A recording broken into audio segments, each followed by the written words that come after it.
Hello, all my chickadees! Welcome back to my nest. Today, as part of our Christmas marathon, we are going to be diving back into the world of Glass Hearts. It's been quite a while, but I didn't forget about this game. No. It's always lingering in the back. Okay, if you haven't seen the other parts, I suggest you hop on over there and check them out. A lot happens. And this is a bit of a darker game, so if you're not mentally prepared for some stuff, I suggest you click off and go find a happier game. I got plenty other little soft ones up on my channel, all waiting for you. So I hope you have a good, warm, comfortable holiday, and we're gonna jump on in. Where did we leave off? Wow, it was September last time we played. Oh my gosh. Dude, I didn't think it was that long ago. Okay, September 5th. Man, it's been 3 months. Guys! Okay.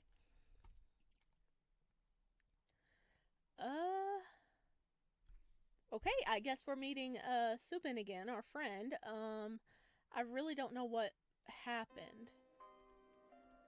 Okay, we thanked him. Oh, we're planning on doing something with him. Okay, like doing a breakout or getting files or something. It's been a hot minute, guys. I'm sure I'll remember as we played. As we play.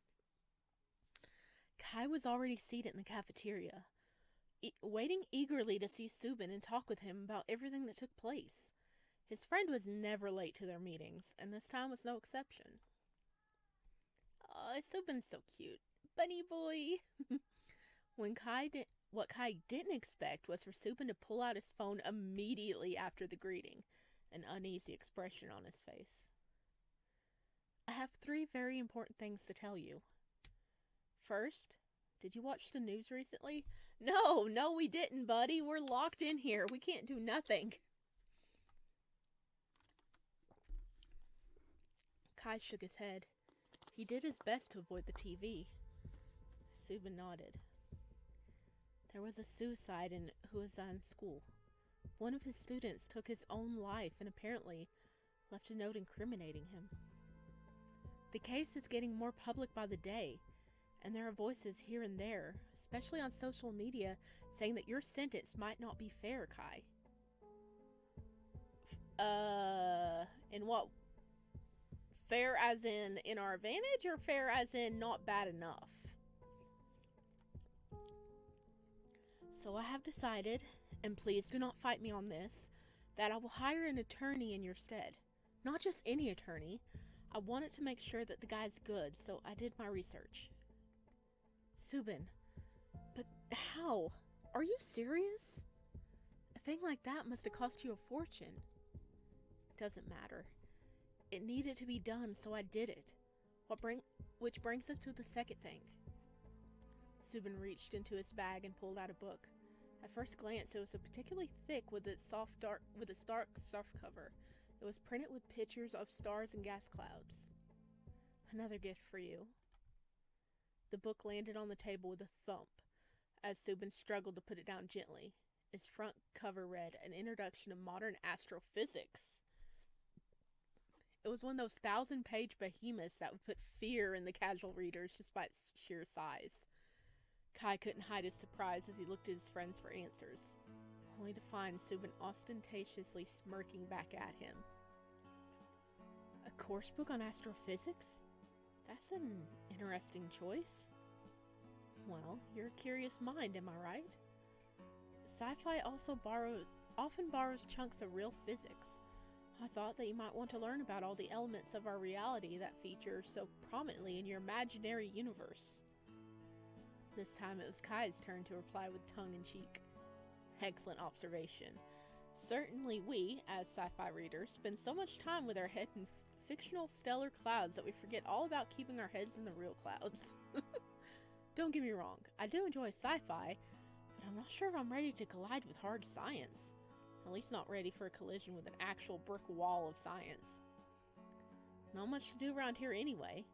It'll keep me occupied for sure, and who knows, it may help me to pursue an academic career later on. This is too funny. I mean, I can't. You took that bait. I'm sorry. I just wanted to see your serious reaction. It was really cute.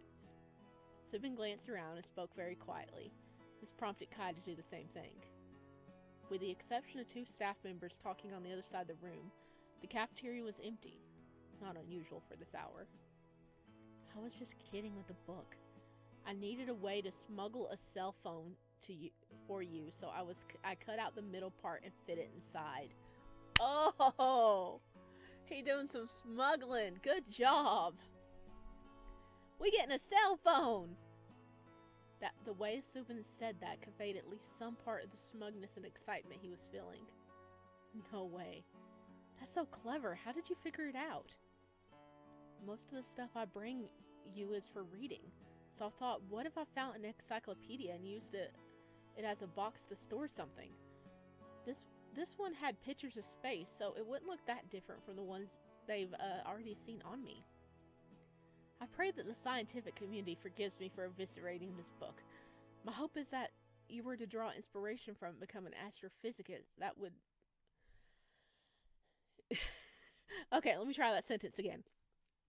My hope is that if you were to draw inspiration from it and become an astrophysicist, that would for sure pay for my crime. Anyway, the important thing is that it worked out and should do the things that you might need it for. It's a prepaid smartphone. Lots of memory, takes nice photos and videos. My address and phone number in the contact list. Try to use it well because we'll need all the evidence of what's going on here that we can get. Don't get caught. Is there cameras in our room is the question though. I took photos of all the articles and posts containing Huzan. They're in the pictures folder. Subin, our boy is coming through for us. Holy crap. So we get to see all these articles about the outside world, and also he's like, here, take pictures, take everything for evidence of this dirty shit going on in here.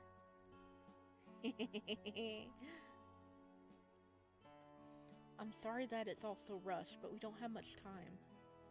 The last thing that I need to talk to you about.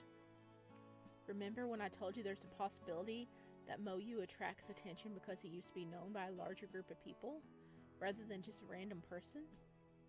Yeah. I have a bad feeling about this already. Subin tilted the smartphone screen towards Kai, typing in something in the search engine before turning it back to him. Take a look at this. Kai squinted, trying to focus on the overly bright screen. Moyu? Look, he looks so cute and more alive than he does right now. Without a doubt, it was Moyu's face that stared at him flirtatiously from the head banner of what seemed to be a gossip web scene. A teasing grin full of pearly teeth and essentially hooded eyes, looking like a $1 million model in the overly sexualized webcam screenshot that Star Time had chosen to feature on the front page. Kai blinked a couple of times, not understanding.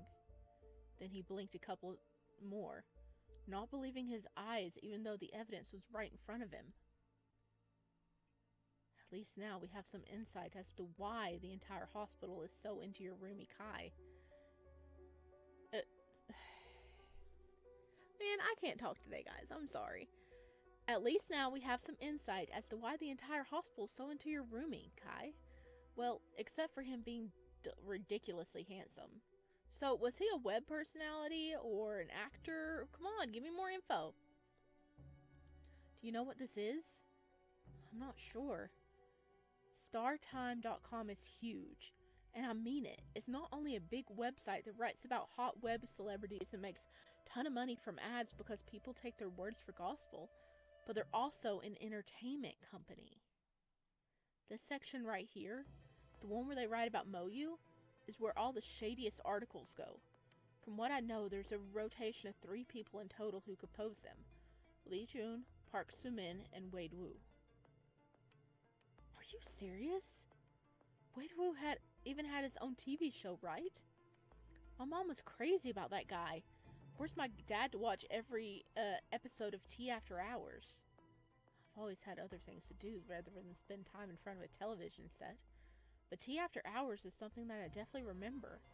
Even a couple of my friends used to talk about it from time to time. Right! That's him.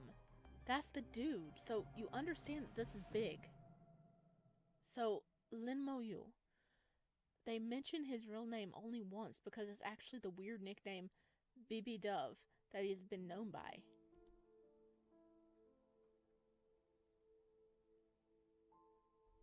Oh, wow, he had 98,000 viewers? He's looking good today, not gonna lie. Our king, how was your day? When's next live? Be my husband. Too many clothes. Cute. Where's that sweater from? I love you. OMG. Yes, more pics. When will your merch restock? I'm in my PJs right now. Ew. Vivi Moore, why are you even on here? You're saying ew. But BB Dove. Kai leaned in, taking a closer look at the screenshot featuring Moyu. It was taken on a different website, something called StreamStars, where his live chat, username, and a number of people watching him at the time were displayed. So he's been popular on the StreamStars thing? He was a streamer? Yes. StreamStars is a streaming platform owned by StarTime, which is one of the reasons why they promoted him so much. That means that Moyu was actually hired by StarTime when he was paid to stream on StreamStars under a contract. Apparently, your friend was their ultimate eye candy and made the views and the ad revenue skyrocket. If you read some of the comments, people were into him. He was the picture-perfect playboy, all things considered. A skillfully placed honey trap that pulled in thousands of fans. A honey trap? That's harsh. Websites like this, or rather people that stand behind them, they're fishy. They do anything to leech their viewers out of everything they have and would use all means possible to achieve it. They have popular and expensive people like Wade Wu on their paid roof for a reason. And they have beautiful and talented people like Moyu employed for reason too. From what I could gather, Moyu's gig was doing a little bit of everything. Some lifestyle, some dancing, some singing. He seemed to be exceptionally good at the last two, and for a good reason. Subin closed the article, then opened a different one. But listen to this. The guy that everyone loved to watch, BB Dove, took a break 1 week, then another, and another. The StreamStar website kept coming up with excuses as to why he's not streaming. First he was down with a cold, then he had family issues, then suddenly had to go on a lengthy advertising tour. Clearly, something went down with Moyu at this point. And then, suddenly, this is what the StreamStars account posted online. He has been dealing with severe anxiety and depression for years. We could no longer convince him to stay. In the end, the entertainment industry was not for him, but there's a chance he'll return. What's odd is that they seem like he sacrificed a lot to get where he was. Subin cleared his throat, then proceeded to read a portion of text he's been scrolling through. Lin Moyu trained to be an idol for years, but at the end never debuted as one because his entertainment label went bankrupt. Given how talented he was in singing and dancing, the circumstances he found himself in were truly ill-starred. He got scouted again a year later, this time by a much bigger and shadier label. Due to the crazy schedule, he never got to finish higher education and depended on small commercial roles in modeling before he could even start paying off his idol debts and making any real money. Everything organized by the company, of course. This website says that his parents called their son born for fame and never pressured him into finishing school. On the contrary, his mother took him to every possible audition ever since he was 10 years old. So she was elated when it seemed that her child would finally make it in the entertainment elite. He indeed debuted at this time, but his group got disbanded soon after the release of the first song, and no one understood why. Dude, he's having some problems. He was training to be in a group, and the group got the company got bankrupt, and then he got into another group, and as soon as they debuted it, it got disbanded. And I mean, not a lot of people know it unless you get deep into like the Korean K-pop scene. But yeah, they the idols, they do go into training, you know, before they debut and everything, but you have to pay the company back for the idol fees before you can actually start making any money. So he got stuck in that, so he actually wasn't making any money. He was constantly in debt. And now no chance to like make the money back and pay him here. That makes no sense at all. Yeah, so weird, right? Apparently, he tried a little bit of everything under that second label. In the end, he got scouted from people from StarTime and got offered a job as a streamer on their other platform, StreamStars. I guess he caught someone's eye, because even though no one heard about his bandmates ever since they disbanded, Moyu was ceaselessly on people's tongues in one way or another. There were a couple of scandals involving him, too. Scandals? Nothing major. Dating rumors, plastic surgery rumors, things like that. Huh. After he became a streamer, his way to the top took no time at all. He outclassed the competition and gave the most popular personality on their website. He was even allowed and given an opportunity to start recording solo albums. Can you believe it? He wasn't a singer at that point, and yet they offered this to him just because it was something that he wanted. Not to mention that his fan base would buy into anything. So what it tells us is that Moyu was a very determined young man who knew what he wanted and took it. If he was indeed battling with depression and anxiety these past years, he never showed the symptoms until right before he was sent to Long River. The funny thing is, once he did, no official media source spoke about him ever again. Not a word, not even right after he disappeared. Okay, this is super, super fishy. This is super fishy. If somebody was that popular and then they disappeared, it would be everywhere. They'd be like, hey, this extended break is happening. Where did he go? Da-da-da-da. And even fans would be like, hey, yeah, where did he go? And like make up articles and stuff like that. So this is super fishy. Something's being covered up.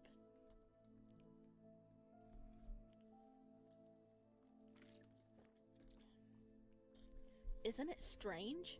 A golden boy rising to fame for a very short time. Yeah, and then all of a sudden, he developed some serious medical condition and everyone forgets about him. Boom, gone. Man, it's almost like he doesn't have a medical condition and they're just keeping him drugged out of his mind for some reason. Did he see something he wasn't supposed to see? Getting sent to a mental institution is the end of one's career, but it should at least made a few headlines. Exactly, it didn't. All we have is that one matter-of-fact tweet from StreamStars, which doesn't even make sense. I think the information about BB Dove, Moyu, being in Long River was never made public. In short, no one really knows that he's here.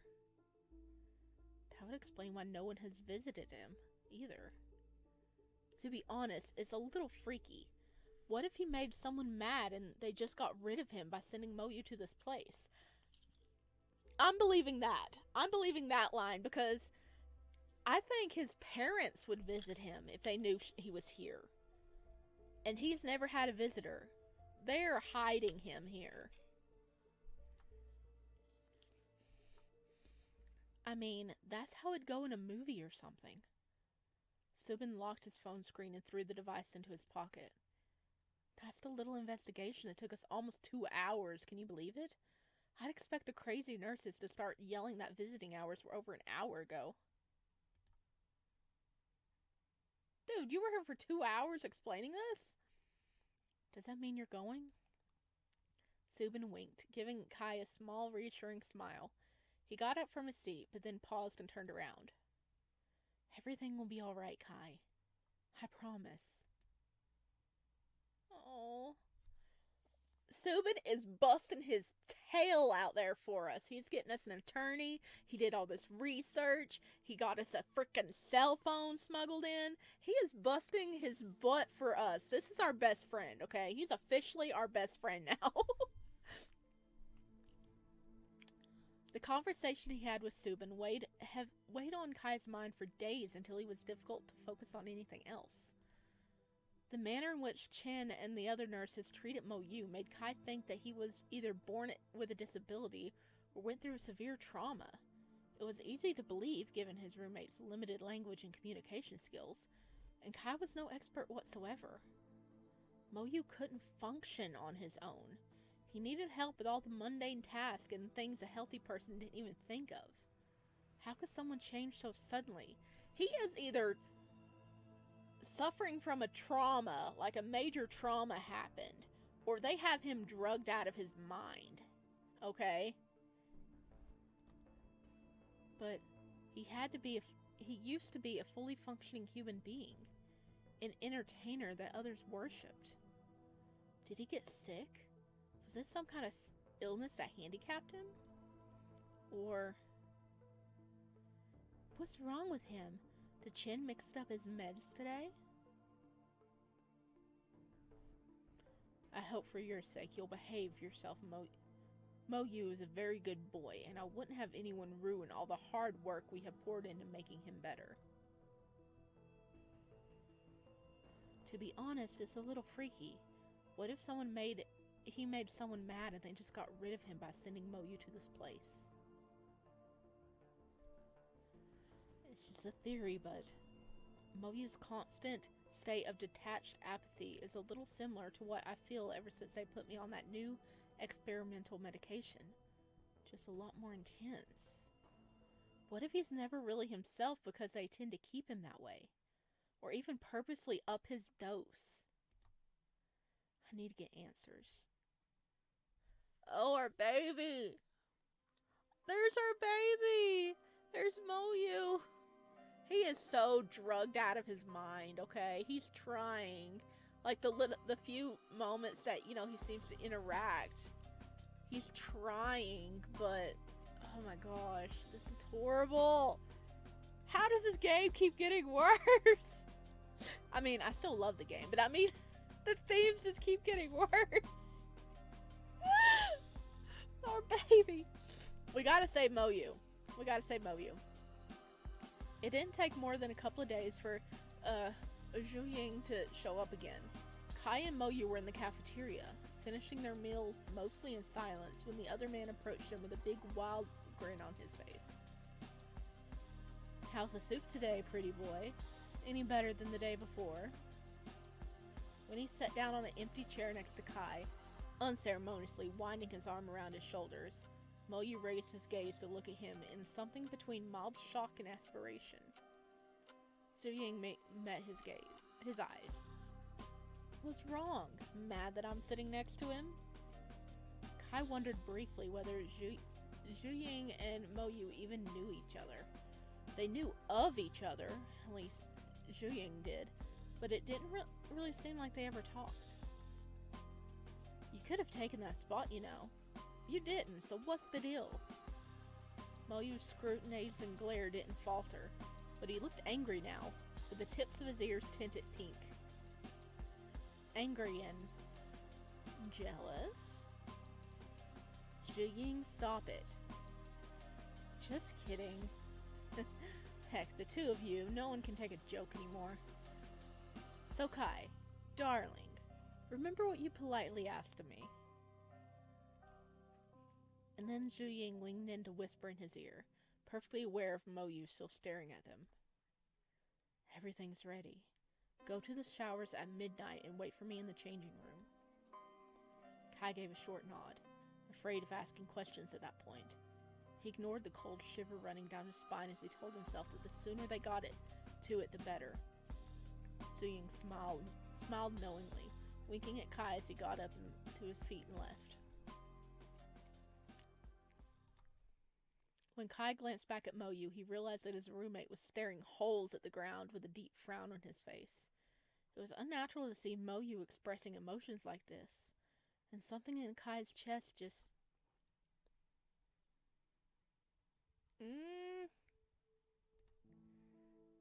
Oh, the baby, he's jealous. He's jealous. Be dismissive about Zhu-Ying. Be secretive about Zhu-Ying. Do they mean by be secretive as in just don't say anything about it? Be dismissive. Let's be dismissive. There we go. Yeah. I'm sorry for that. He's a jerk. You should just ignore whatever he says or does. You did not ignore it. He really does sound upset. It's because, well, it was just this once. I really need him to help me out with this one thing, you know. Once it's done, it's done. He's not convinced. It's fine. Kai can do what he wants. Despite Kai's best effort to coax Moyu out of his sour mood, the air between them remained tense. The situation from before seemed to really get to his usual stoic roommate, and Kai could only guess that it had something to do with him. Could it be that he really does feel jealous? I think he does. I think he does feel jealous, like to whatever extent his drugged up mind can.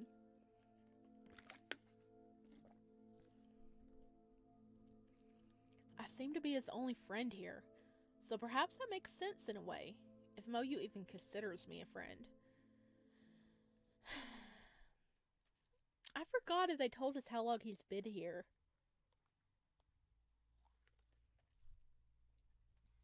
It doesn't even know that for me. He's so much more. Who would have thought that I'd fall for an internet celebrity? After several failed attempts, Kai gave up on trying to make amends. It was difficult to try and convince Moyu of something when he had already made up his mind. And if Kai was reading him correctly, Moyu started giving him a colder than usual, shoulder because he thought Zhu-Ying and Kai were close in some way. Baby, it's not like that. He's helping us with something. I don't dare hope that it's because Moyu is also interested in me.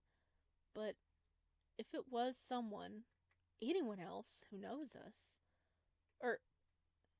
but if it was anyone else who knows, even considering the possibility feels wrong when it's Moyu.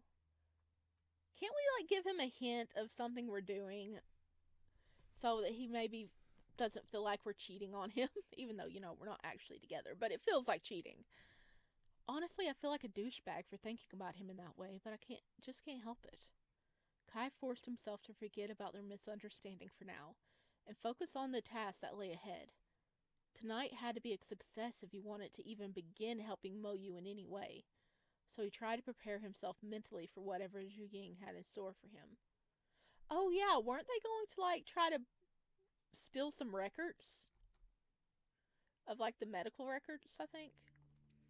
When the time came, Kai sneaked out of the room and headed towards the showers as instructed.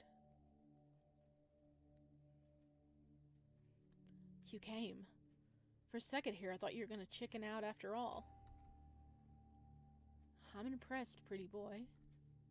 So, what's the plan? Zhu-Ying pulled something out of his jeans pocket and waved it in front of Kai triumphantly. It was difficult to make out what it was in the darkness at first, but then Kai's eyes focused on the item and realized it was a door pass card. At least we won't have to actually break in. So much easier this way, right? Yeah.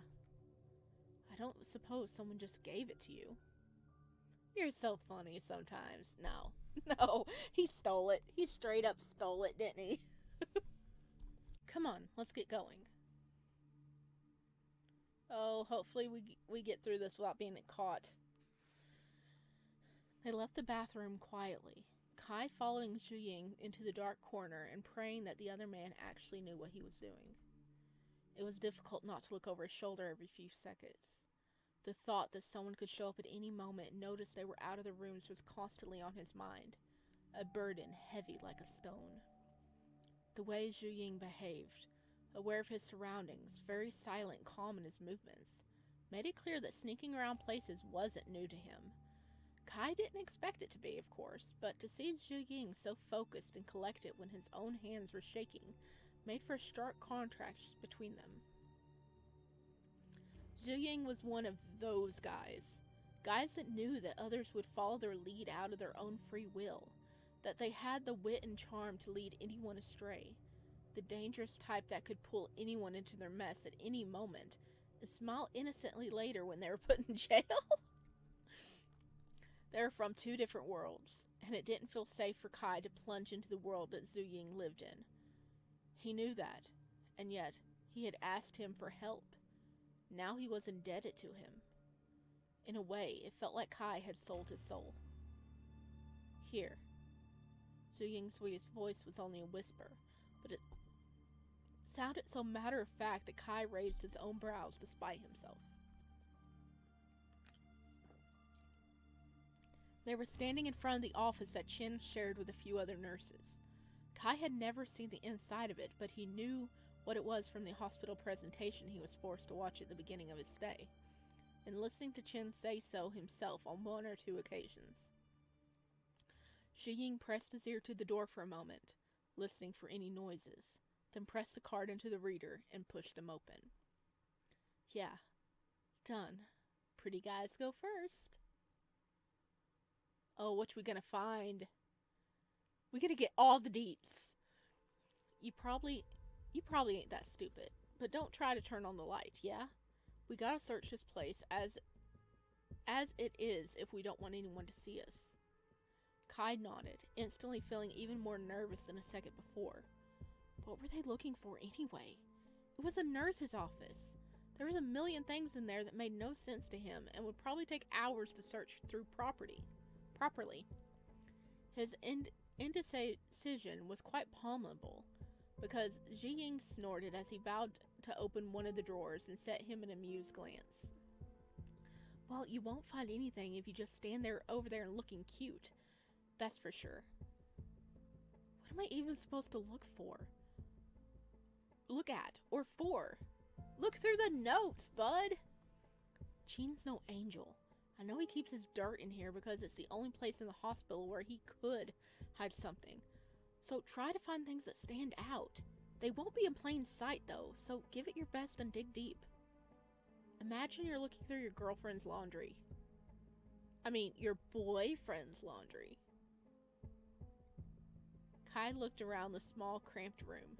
The space was filled with cabinets, both standing on the ground and hanging from the walls. On his left, there was a sink, a table with a small TV screen, and two simple plastic chairs. Undoubtedly an area where the nurses rested when they had a moment to catch their breath.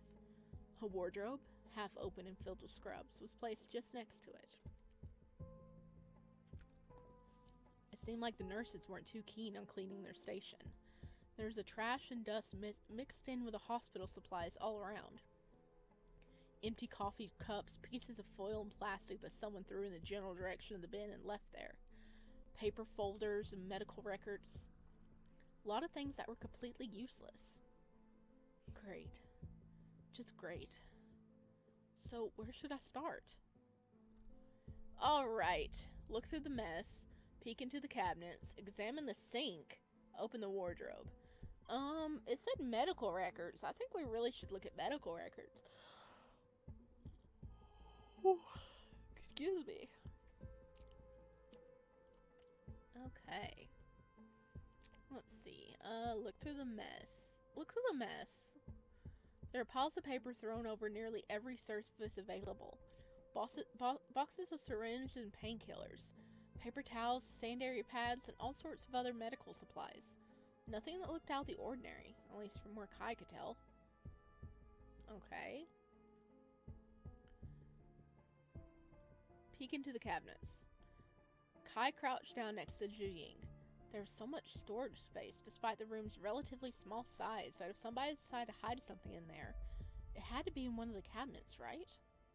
Much to his regret, most were locked. The ones that weren't ended up either empty or filled with meaningless junk that Kai had neither the patience nor the time to look through. Found anything? Kinda. See here? Some of the cabinets have name on them.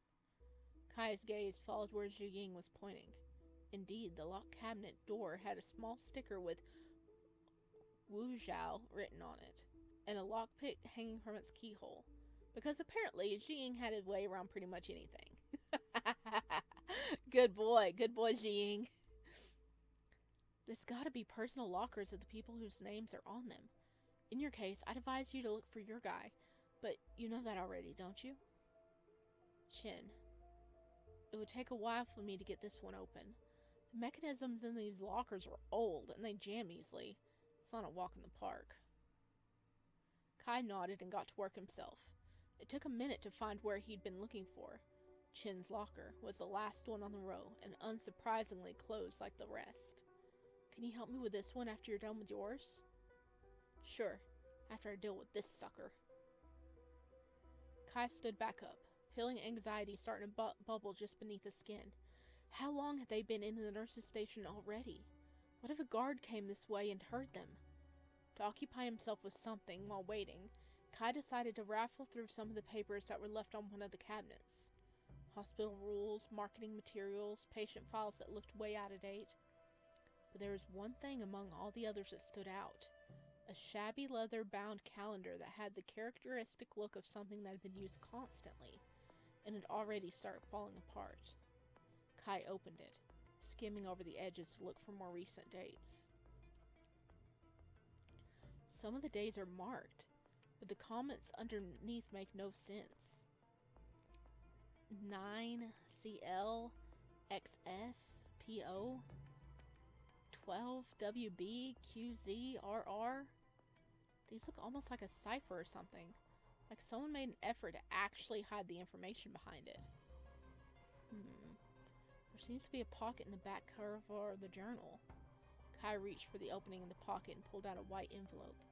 It was glued shut with the word trade written at the very bottom. Huh? I'll take it with me just in case. Yeah, and you better hide it very freaking good, dude, because if we get found with that, we're in so much trouble. Hey, Kai. Yeah? I got a present for you. Kai turned towards Zhu Ying just in time to see him put the lockpick back in his jeans pocket. The door to Chin's locker was wide open. All ready for you. Kai's heart skipped a beat. Grab whatever you need and let's go. Nothing extreme. Chin will notice stuff missing if you take too much. Zhu Ying moved to the side, making space for Kai to peek into the cabinet. His pockets were stuffed, but Kai knew better than to start questioning him about when there were more pressing matters at hand. Where are you guys gonna hide this stuff? You're just gonna get in so much trouble. As it turns out, Chin's locker was filled with even more papers and all kinds of junk. Kai took all of them out, careful not to miss anything important. Packs of cigarettes and hand sanitizers, painkillers, condoms.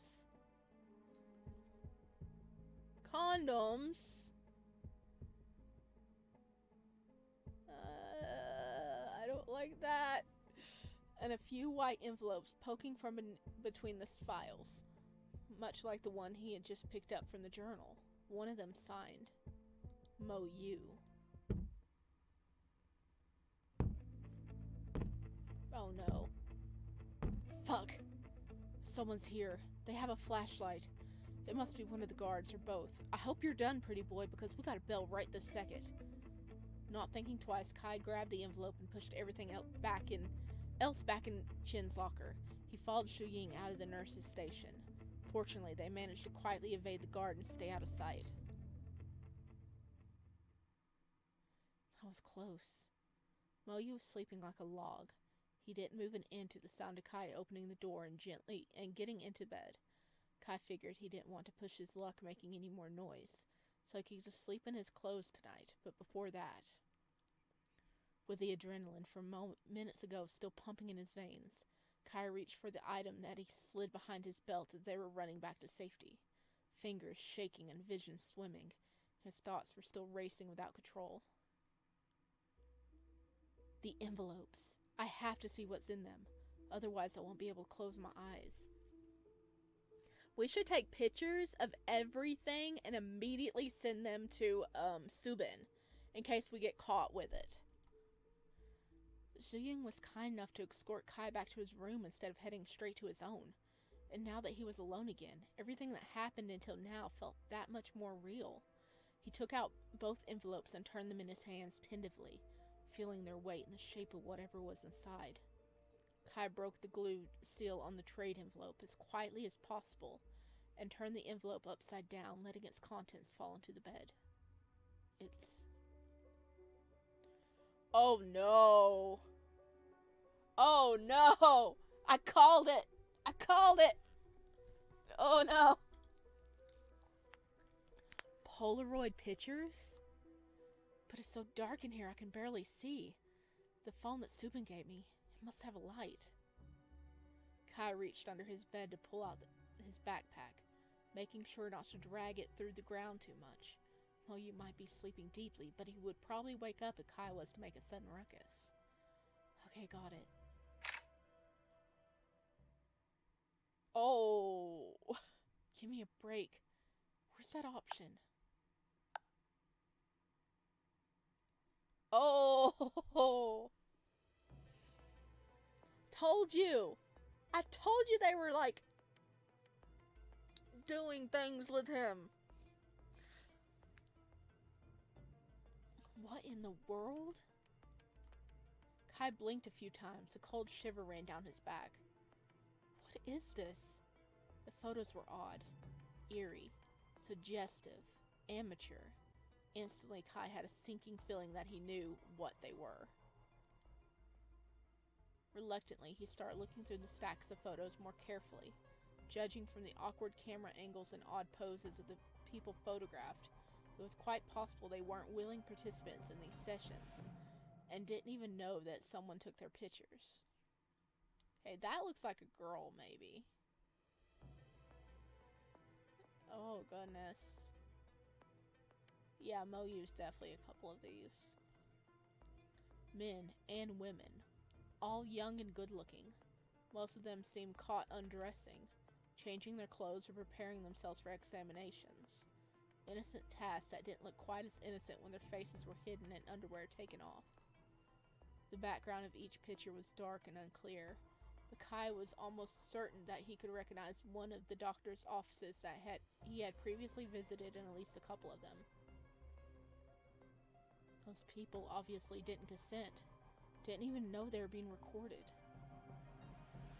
I think they're patients from the hospital. This is clearly the work of a sexual deviant. Someone obsessed with collecting illicit pornography. Who made these pictures? Was it Chin or one of his colleagues? When Kai remembered that there was a second envelope, the one marked Moyu, that he found in Chin's locker, his hands froze.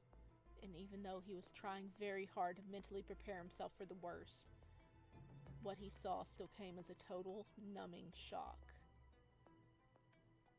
Oh!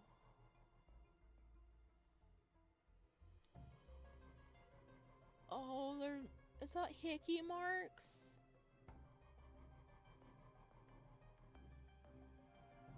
In the turbulent sea of unknown bodies, hands and legs and faces, was Moyu. It's really him, isn't it? No. Please no. Moyu's neck and chest were covered in marks, much like the ones Kai had already seen on him. Maybe even made in the same day. Bruises and hickeys that he had hidden, or was told to hide, under the turtleneck that he wore that day. Deep inside, Kai knew, ever since the day in the cafeteria, he felt that something about his roommate and the staff was off, that the attention everyone gave him was normal and couldn't mean anything good in a place like Long River. But even then, he held on to hope. Hope that the marks on Moyu's body were something else. That everything could be explained. Chin's behavior, the female nurse's advances, Zuyung's smug innuendos. Because how could he really expect this? Sexual abuse, and on what scale? Kai's head started to hurt as he ran through an unending array of questions that he needed to find answers to right now. What were the photos for? Who took them and for what purpose? What else was being done to the patients from these pictures? Was their modeling all it came to? Or were they forced in any other way? That's freaking Hickey's. He was doing something else, buddy. And by whom? The hospital staff? Or were other people involved in this? This is just hideous. I have to do something. But what? You're just a patient like the rest of them. You have no power here. Yes, you do. You have a freaking cell phone. Maybe you are the next one on the list. Oh no. Suddenly a noise can be heard right outside their door, making Kai switch his phone off in panic and throw the Polaroid pillows under his Polaroid pictures under his pillow. Oh, there's so many P words. I'm having problems. Who could it be at this hour? Did the guards see him and Jiying after all? No. Unlikely. Moyu stirred in his sleep and turned to the other side just as the door opened. Oh no, you're coming in to get him? Quiet now. Don't wake Song up. If he does, we'll put him right back to sleep, right, Zhao? Damn right. Shut up. Moyu, I see that you're awake. Good. I need you to come with me. Here, I'll help. Kai was on his side, paralyzed with fear and faking sleep as well as he could. He risked opening one eye to see Chen grabbing Moyu by the shoulders and bringing him to his feet unceremoniously. Why? Shh. Let's not talk now, okay? You have to follow me like a good boy. This wasn't about Kai. It couldn't be. No one knew he was in the nurse station. It simply wasn't possible. Chen shouldn't be in the hospital at this hour. His shift finished it at 8 p.m. So him being here now only meant that whatever was happening now was planned beforehand. Come. Moyu hesitated, but Chen easily dragged him to the door using minimal force. One of the guards snickered at his sight. He really is so obedient. Such a doll. This is even more entertaining than the female ward. Those bitches always try to claw everyone's eye out so a man can't even do his job properly. I told you two to shut the fuck up. Make yourself useful and keep an eye out. Shit. I have to follow them. Yes, you do! Kai was shaking all over, so violently that for a brief moment he wasn't sure whether he'd be able to stand on his feet and keep his knees from buckling. But the sounds of their footsteps were getting farther and farther away, so he forced himself to grab his phone, threw the stack of photos into his pocket, and sprung into action. Yes, go after Moyu! Oh my god. They're about to do some shady crap. They went this way. Where are they? We're here. Moyu, stop it. Don't fight. You will hurt yourself if you keep doing that. Where? Why? Let's go inside first, then we can talk. I don't know this place, but it looks like a different nurse's station. It has one window opening to the corridor, so perhaps I'll be able to peek inside. Kai breathed in and out, waiting for several seconds after Chen closed the door. Then he tiptoed towards the window.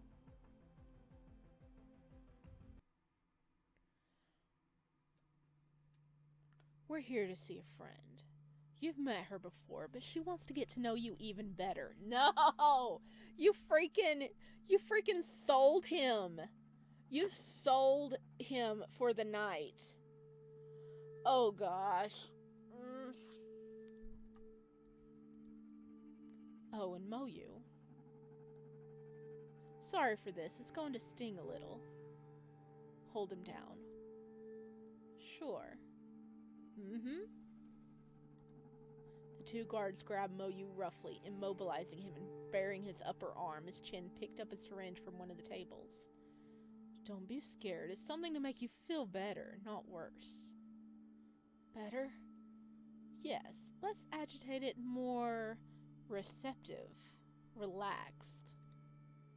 You'll enjoy yourself, I promise.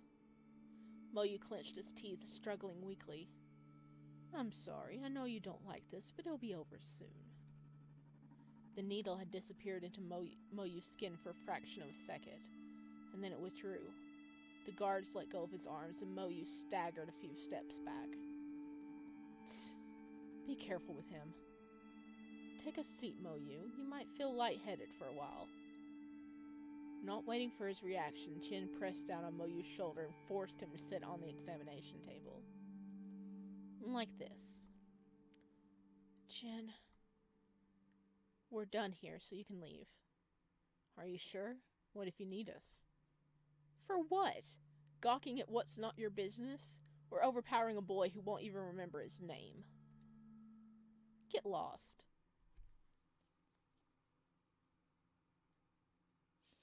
Kai ducked behind the corner, observing as the two guards left the nurse station with sour faces. He always uses us for the worst jobs. And what of it? We don't even get to watch. Whatever, man. He pays the most. If he wasn't, I wouldn't even bother. So Chin and Moyu are alone now. Kai resumed his position by the window. As if called forth, a second later, a door leading to another room in the nurse's station slid open, and a short figure emerged from inside, moving to stand next to Chin and Moyu. Judging from their uncertain and jerky movements, the person had to be quite nervous. Is that that's the freaking nurse that tried to buy him the other day? Ugh.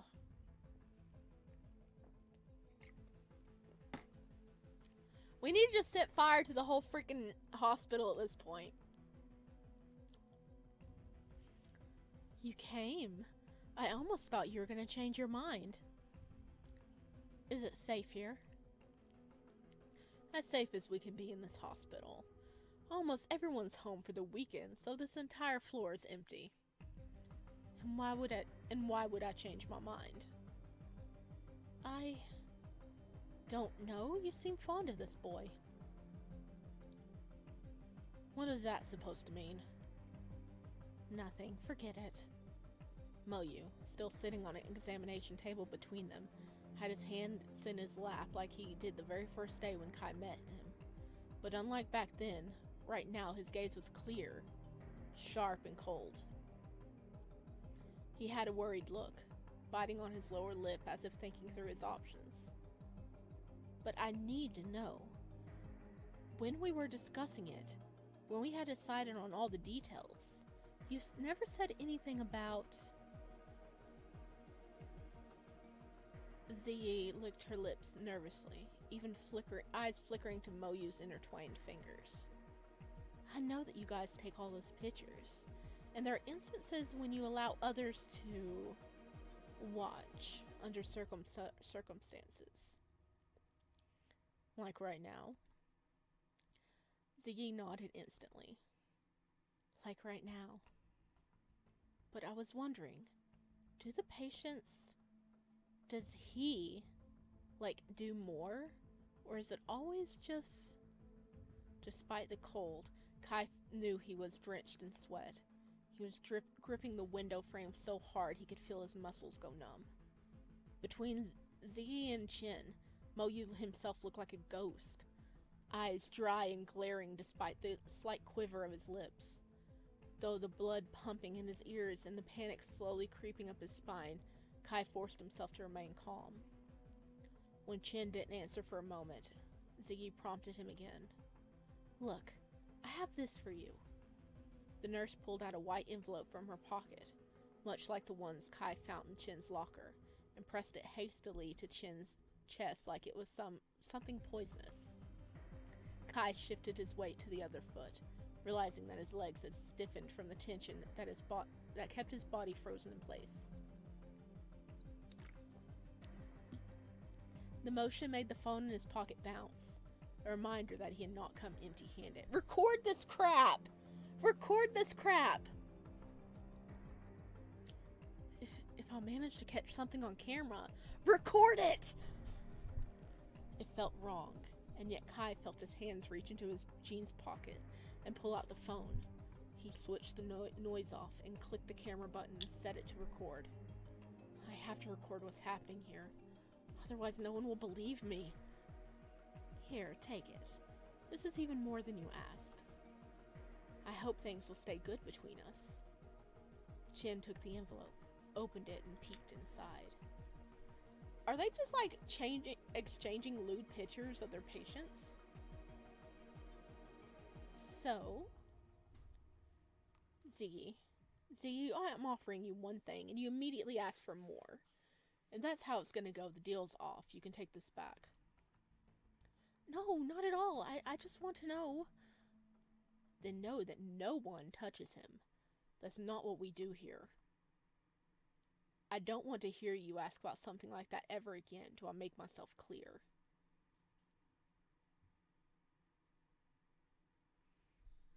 So does he just not let other people touch him? Because he's got freaking hickeys and stuff.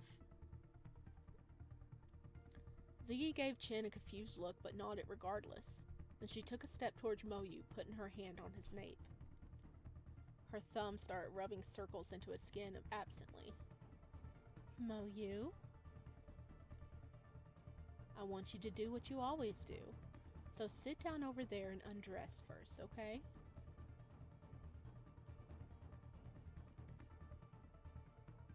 Oh no. Oh no. Oh no. Oh no. We can intervene, which I want to intervene and help him. But what's going to happen if we intervene is we're going to get in trouble and hauled back to our room. So how are we going to stop this? I want to stop it. But we're going to get in trouble and get pulled out of there if we intervene. And then this is going to just keep happening and we won't know what's going on. If we hesitate, I mean, we're letting Moyu fall to the victim of this, but we can get it on camera and therefore have evidence to stop it in the future.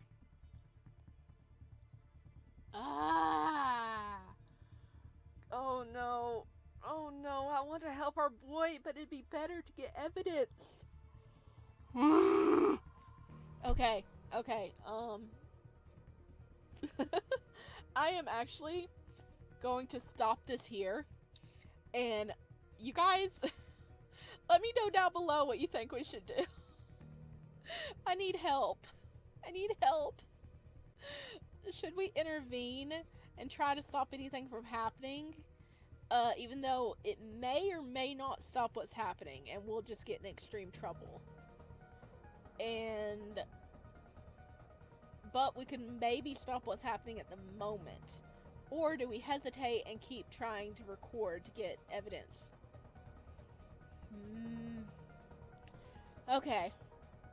Okay, guys, let me know down below what you think we need to do, and thank you so much for watching. I hope to see you guys in the next one. Bye!